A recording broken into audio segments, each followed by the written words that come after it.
Marvel is one of the most popular, lucrative, and successful media organizations on the planet today. Its comics, movies, characters, and merchandise are some of the most read, watched, beloved, and purchased in the world. You may think, therefore, that the company's entire history is all sweetness and light, but that's not actually the case. Marvel has experienced many lows, just like pretty much any other organization tends to have. This video will run you through just a few of them, so sit back, relax, and enjoy it. But don't forget to subscribe to our channel to watch more like it in the future. Here are 10 shocking secrets Marvel would not want you to know about. And before we start, can you guess this movie from these emojis? Stay tuned for the answer at the end of our video.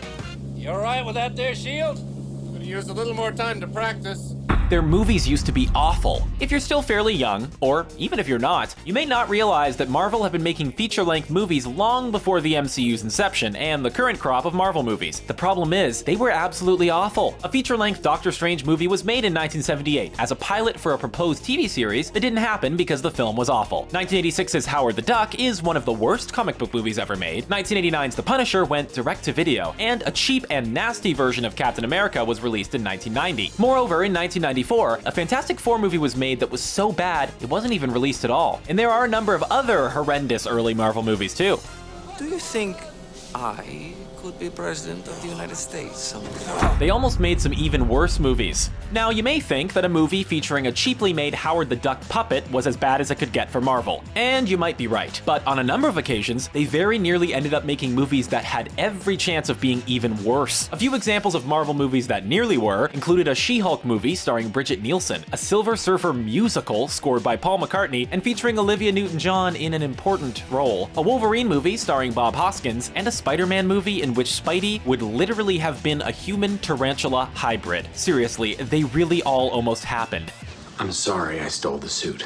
They steal character ideas from DC. Now, granted, this actually works both ways. DC and Marvel have used each other's characters to inspire their own on many occasions, but Marvel are undoubtedly the worst offenders. A few examples are as follows. Thanos was influenced by Metron and Darkseid, Deadpool was influenced by Deathstroke, Moon Knight was influenced by Batman, the Nova Corps were influenced by the Green Lantern Corps, Mr. Fantastic was influenced by Elongated Man, Hawkeye was influenced by Green Arrow, and there are many, many more that we haven't mentioned. Eggshell shield.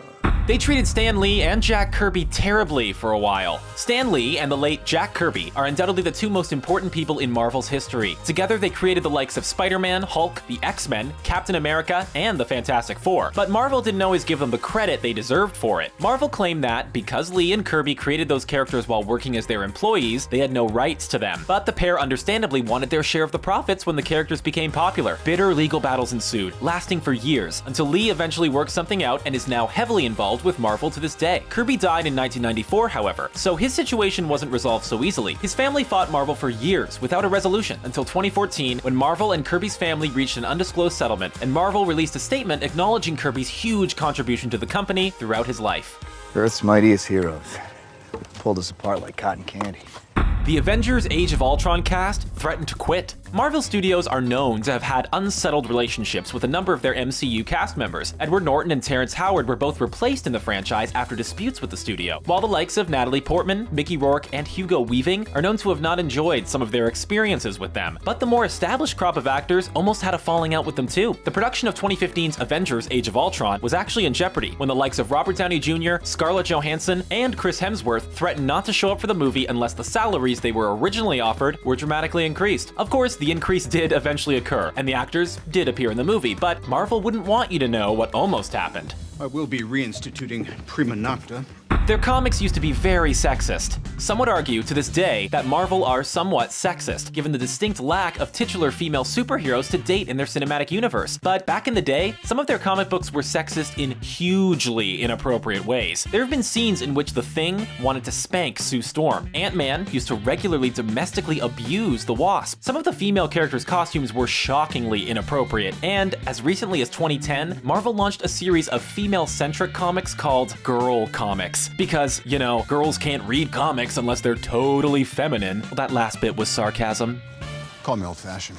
They've published some truly awful titles. As we've previously mentioned, Marvel are responsible for some of the most iconic comic book titles in history, but they've also published some horrendous titles that they'd really rather everyone forgot about. 2005's romance comic Trouble, 1991's NFL Super Pro comic, a Billy Ray Cyrus comic, a comic starring rap group Onyx, and, of course, the infamous swimsuit issues. Are you on my team? Just represent, pull. All right, let's go. They turned down the option to own DC. It's hard to imagine it now, but back in 1984, the comic book industry was in trouble. Sales were extremely low, and absolutely nobody wanted to see superheroes on the big screen. Noting that Marvel was doing better than DC, however, the head of Warner Communications approached Marvel about the possibility of them purchasing the publishing rights to DC Comics. Editor-in-Chief Jim Shooter declined the offer, suggesting DC's characters just weren't very good or interesting. We bet that's a decision the company regrets massively, even if they're not prepared to publicly admit it.